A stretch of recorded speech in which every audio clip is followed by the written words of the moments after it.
Sir Sircilla Rajaiah పవర్ని ఉపయోగించుకుంటూ తన కోడలి కంప్లైంట్ ఇస్తే కూడా పోలీసులు కంప్లైంట్ తీసుకోలేదు అనేది ఒక వాదన అప్పట్లో ఆ ఇష్యూలో.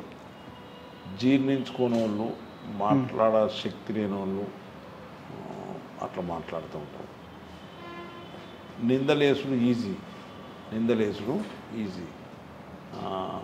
ఇంకొకటి ఏమంటారంటే the easiest thing on the face of earth, ఈ భూమి మీద అన్నిటికంటే సునాయాసనమైనది ఏంటి అంటే టు అడ్వైజ్ అదర్స్ అన్నాడు. ఇతరులకు ఉచిత సలహాలు ఇచ్చు. ఈ ఉచిత సలహాలు ఇచ్చే దానిలో కొందరేమో సలహా ఇచ్చినామని చెప్తారు, కొందరేమో చెప్తే వినలేదని చెప్తారు, కొందరేమో ఇట్లా చేసిందని చెప్తారు. సంబంధమా? ఆయనకేమైనా సంబంధమా? లేదు. ఆయన చెప్తూ ఉంటారు ఇది కరెక్ట్ కాదు. నిజాయితీ నిలబడుతుంది. ఎవరైనా జిస్సే కేల్తా హే ఉస్సే మరతా హే అన్నాడు. అబద్ధాలతో ఉంటే అబద్ధాలతో చచ్చిపోతాడు, నిజంతో ఉంటే నిజంతోనే బతుకుతాడు అని నాకు పూర్తి నమ్మకం. వీలైన కాడికి సత్యాలు అది నిజం కాదంటారు సార్? అయితే తప్పు. ఓకే, ఇప్పుడు తర్వాత మీ అబ్బాయికి పెళ్లి చేయడం కానీ అది పరిణామ క్రమంలో జరుగుతూ ఉంది.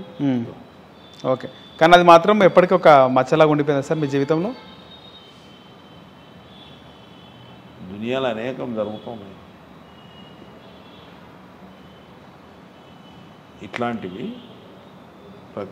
అనేకం జరిగినాయి సార్, అనేక ఇళ్ళలో జరిగింది. అది వ్యక్తిగతంగా జరిగింది తప్ప రాజకీయ కోణాన్ని దీన్ని ఆవిష్కరించకూడదు. రైట్. ఇప్పుడు ఫైనాన్స్ కమిషన్కి చైర్మన్గా ఉన్నారు. సో ఇదేనా లేకపోతే ఇంకేమన్నా ఆశిస్తున్నారా?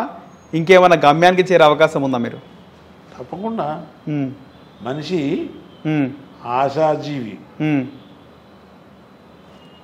రిటైర్డ్ బట్ నాట్ టైర్డ్ అని ప్రతి ఒక్కరి యొక్క స్లోగన్ ఇది. తప్పకుండా ఇంకేదో జరుగుతుంది అనేది ఆశిస్తాం. ఆశించడంలో తప్పు లేదు, ప్రయత్నం చేసుట్లో కూడా తప్పు లేదు.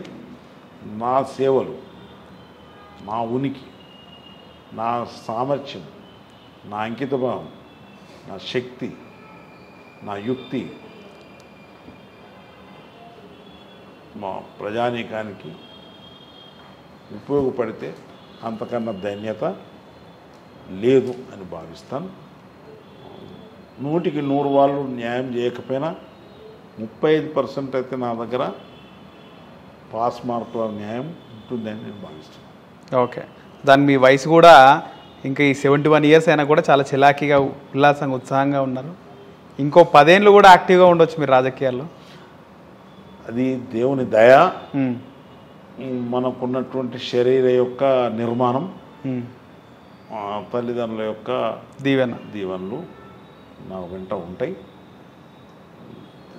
శరీరాన్ని కొద్దిగా తిప్పల పెడతా, కష్టపెడతా వీలైన కాడికి.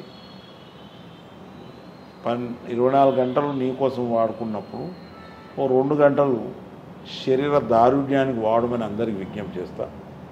ఓ 2 గంటలు 3 గంటలు అయితే వెచ్చించాలి. అన్నీ మన గంటలేనా అని అనుకుంటా. రోజు పొద్దున కిచెన్లో అన్ని బాసనలు తోమి ఎక్కడెక్కడ సర్ది పెడతామో, రోజు ఉదయం మనకున్న అవయవాలన్నింటినీ అట్టిట్టు కదిలిచ్చి మనకు శుభ్రపరిచి ఒక్క దగ్గర పెడితే కొంచెం తీరుగా ఉంటాం అని భావిస్తున్నాను.